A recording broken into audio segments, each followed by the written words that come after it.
Yeah, they're stuck in a position. I don't know what other options that they have, looking long term there in right field. It just looks like right now, Taveras is not the guy. And again, listen, they took a flyer on this guy, and it's I love the move. You're hoping it kind of works out kind of in a way that Victor Robles worked out. I don't know if there is anything else that they can do, or is this just we're biding time until hopefully Victor Robles can come back. What is the timeline of Robles? He's a ways away. I would think July maybe. Okay. I mean, Raley could be back before Robles, and that would help them. You get Raley back, that makes it a little bit better, and I mean that's when they had Raley there, they were fine, And they've been forced to do it differently. I mean, you look at Taveras, he is. He's projecting more as a fourth outfielder. There are moments where you think, okay, man, that guy's got a bazooka for an two. He does. I mean, it's, I guess, like Taveras versus bringing up Cade Marlowe or one of those other guys that have largely unproven. I mean, Taveras can play center and right. If you ever want to give Julio a day off in the field, I think that's a good thing to have. Yeah. I mean, this is what you do at this time. You just kind of try and piece things together as best as you can. And, I was looking like last night I was watching the Dodgers game, like Conforto is hitting 160, in his platoon role. Like it's, you look at some of these guys, Anthony Santander with the Blue Jays has really, really struggled. Some of these guys, you're just going to have that sometimes where some guys you bring in aren't performing. I mean, with Taveras, the bar for him to perform was basically replacement level, and he's given you that. His strikeouts are a little, I think, frustrating at times, but he's been fine. And if you keep him, honestly, keep him around. Even when you get Raley back, you have a defensive presence. It's decent base runner. I mean, I understood that move. That the second he was DFA'd, I figured they would do it. Then again, Chris Taylor will be out there too at some point. I wonder if they'll do a flyer on him because you only have to pay him the minimum. If you that'd be a really interesting move. Would be Chris Taylor. Yeah, I mean, I don't know where he's at defensively to play second base or whatever.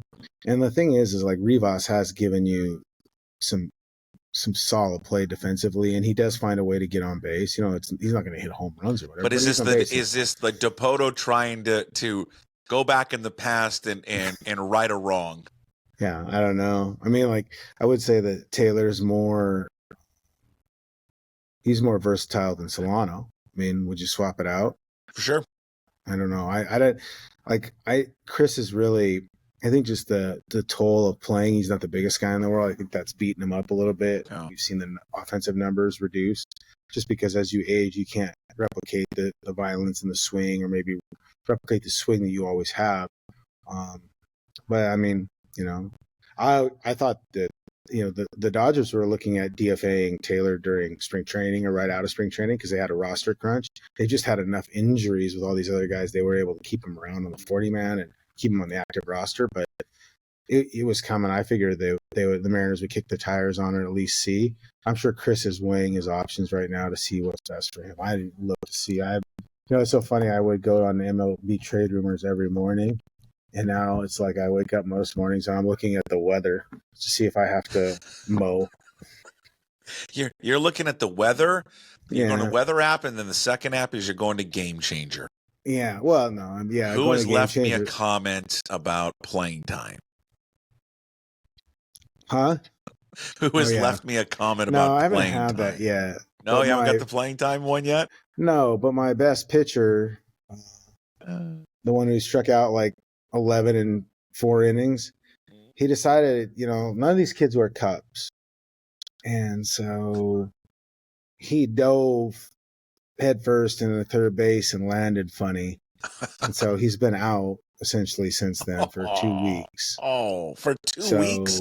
Yeah. Would he rupture his sack? What'd he do? I don't know. Jarred it pretty good. Jesus. And then jarred it pretty good. And I think, contrary to what his parents have thought, that he was dicking around and tried to come back a little bit and do some stuff when he was supposed to be resting, and then aggravated it again. So I'm hoping that a week off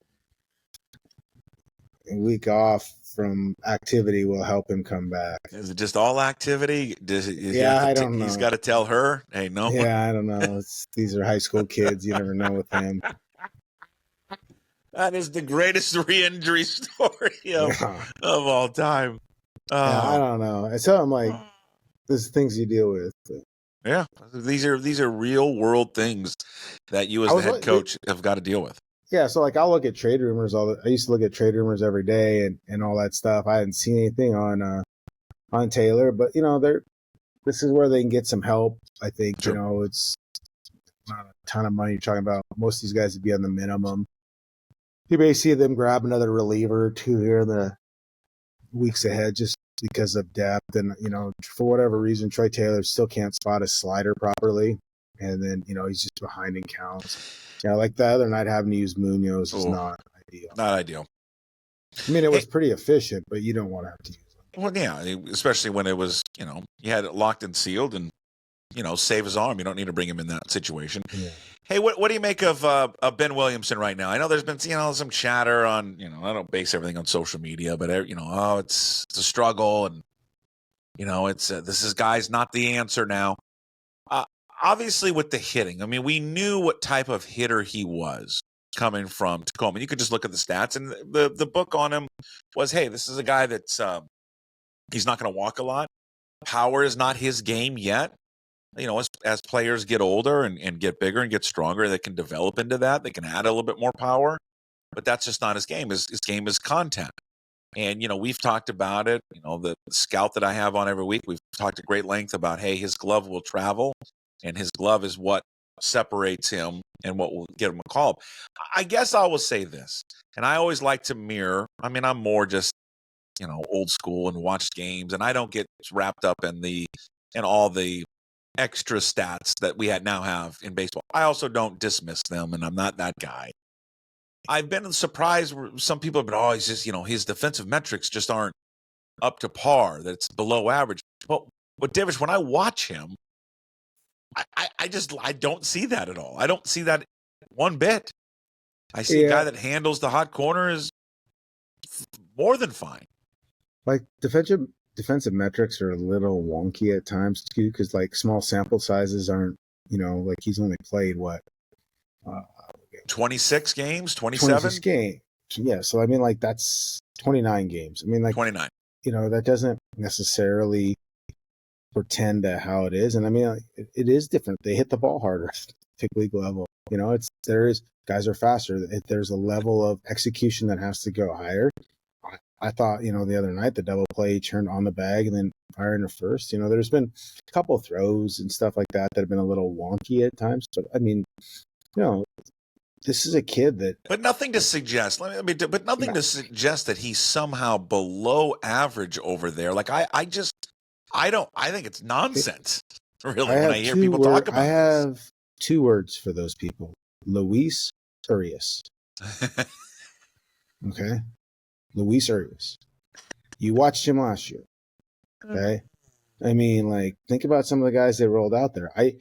The thing with Williamson is the defense will get better because it's just repetitions. It's being out there more. It's understanding. I mean, Seager wasn't a great defensive third baseman. He made himself better. Williamson's already got a higher level than Seager was defensively. He'll get better. He's got better arm, everything. It's just, there are going to be a period of adjustment. There have been some mistakes. But, I mean, I think, he was outstanding defensively in Tacoma and the minor leagues. But, like, you just don't walk in and become Brooks Robinson. It takes time. You have to, the period of adjustment. I mean, Suarez, for as good as he wasn't great to start with. He made some adjustments with Perry Hill. I mean, Josh Rojas last year wasn't great, and then he got better as the season progressed. I think you'll see the same thing with Williamson. I mean, like, from a hitting standpoint, the biggest problem is he's walked 4 times. Yeah. But that's never been a part of his game, right? No, because of his swing and how short it is and how the approach he has a exceedingly high contact rate on a lot of pitches. Sometimes making contact is a bad thing, because you're making contact on pitches out of the zone that will result in very weak contact. He did, but it's like the play the other day. Yeah. He gets the 3-hit night. Yeah. He works. I thought it was a great at bat because he gets down. I think it's 0-2 or 1-2, but he ends up working a full count. He swings at a pitch that's inside. It would have been ball 4. Makes contact, hits it 4 or 5 feet. Yeah. Whatever it was. But again, he gets on base. He hit it. I mean, Yeah, it's one of those things that I feel like he has good at bats. I don't ever feel like he's, my personal opinion, I don't feel like he's overwhelmed up there. I feel like they're competitive, but you're right to the point. He does not walk. I mean, it's a hit or it's a strikeout. Well, I think, or it's an out. He makes contact and gets out. But I think what he'll realize is like when you get to the big league level, yeah, everybody throws a little bit harder, the ball moves a little bit more. They can throw more strikes, but the strike zone is tighter, and like you can be more discerning in the sense that like umpires aren't missing as many calls. You can have a better eye, and that grows with time too. Yeah. I think his approach will evolve, one, because he's very coachable and he listens, and like he'll get better. I think a lot of the stuff he's done has been pretty solid. I mean,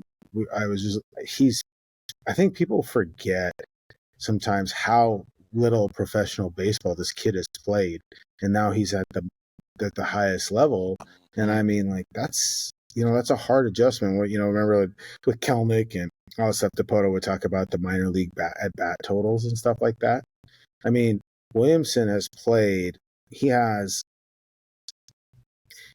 60 plate appearances in Tacoma for this year.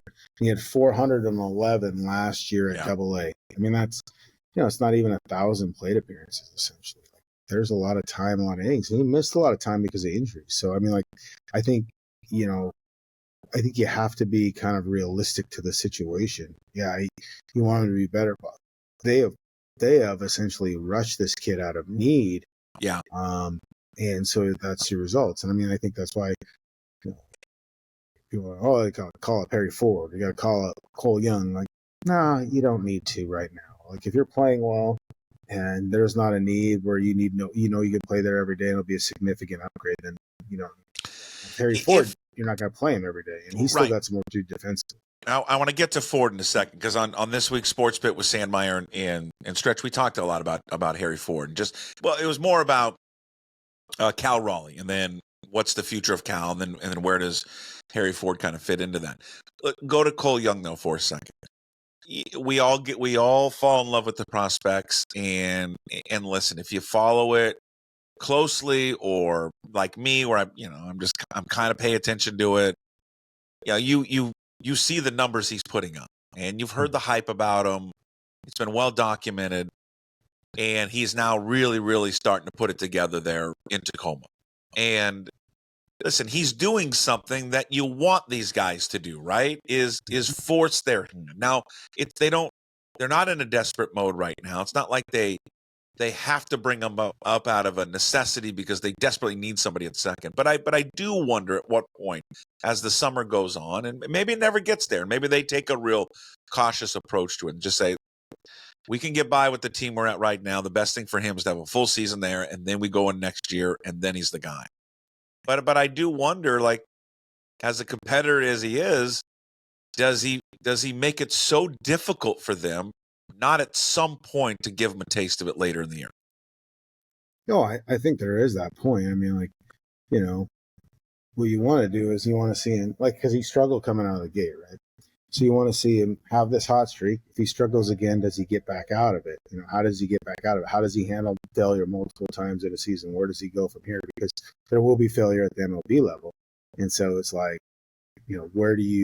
how do you handle it? And, like, he got benched last year for not running hard one time. Like, there's little things like that. Defensively, how is he, because, like, he's essentially going to be a second baseman. How is he handling the double play turns? How is he handling all the responsibilities in the defensive aspect too, beyond the numbers? I mean, look, once they put it all together, and you just know, like, it's kind of like the purpose too is what good is playing him down at AAA doing him right now when it's clear that he's ready? When you get to that point, you make that decision. I mean, sometimes baseball will make the decision for you. Guy gets hurt, guy gets dinged up, and it's time. I remember it was spring training, must have been 9 or 10. They didn't know who they were going to play at shortstop. They had Nick Franklin, Brad Miller, Chris Taylor, and their competition throughout the spring. And then it looked like everybody kind of knew Nick Franklin couldn't play short because he didn't have the arm strength. So there was Taylor and Miller.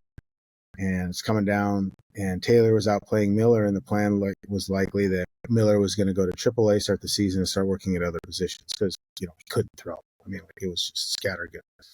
And then their Mariners are playing the Brewers in a spring training game, and I can't remember, it was Jim Henderson, I think his name was, the right-hander, hit Chris Taylor in the hand and broke his hand. And then all of a sudden the decision was made, and then, it changed the course of everything they were going to do just because of that. I mean, like with Young, if Polanco says, I can't go right now, or like retweaks it and says, well, I need 2 weeks off or 3 weeks off, then maybe you start it. Maybe you say, okay, we'll give you a quick taste now. Like there's no pressure here. Like, cause it's not like what they did with Kelnick where they brought him up when he had to save the freaking team. Right. And they're hitting him lead off. Yeah. Like here you bring him up, hey, look, we had an injury. You're here for a couple weeks and we'll see how it goes. I mean, that's how Juan Soto got called up. Juan Soto got called up because the Nationals had a bunch of injuries, and Victor Robles was dinged up, and they couldn't use him, so they brought up Soto just for what they thought was going to be a couple weeks, and then he was going to send him back down, and he played so well he couldn't. You heard it here first, guys. Divish, Cole Young is Juan Soto. But Divish has compared, at Cole Young to a Juan Soto. Or Juan Slow-Mo, as Juan Slow-Mo. That's a good one. That's a great one. So good. How's that going, I think it'd be here's where if you look into the future and you start to look at a lineup that barring any setbacks with injuries, Raley comes back, Robles comes back, and we get late into the summer. So you have even more veterans now that are in the lineup. I think that's when you can slide them in there and be like, listen, you don't get to your point. You're not saving anything. You're just you're a piece of the wheel here, right? We just need you play solid over there, hit the bottom, and do your thing. There won't be a lot of pressure on him to deliver. I mean, he'll have pressure on him because he's a rookie and all that, but that'll be fun to watch. You'll have Demo, so you don't have to play him against left-handed pitching. There you go. There's a way to fit him in down the road that it seems more ideal than throwing him in now after a 20-game hot streak. I agree. Like the defensive component is big. I mean, like you think about what Rivas has done at second base for them and stabilized that position. Fair. I think that's important. So there's a way to make it work. I mean, like there's a path for him to get there that doesn't involve injury, whereas Harry Ford, the path isn't there. The only way it happens is somebody gets dinged up. Okay, so what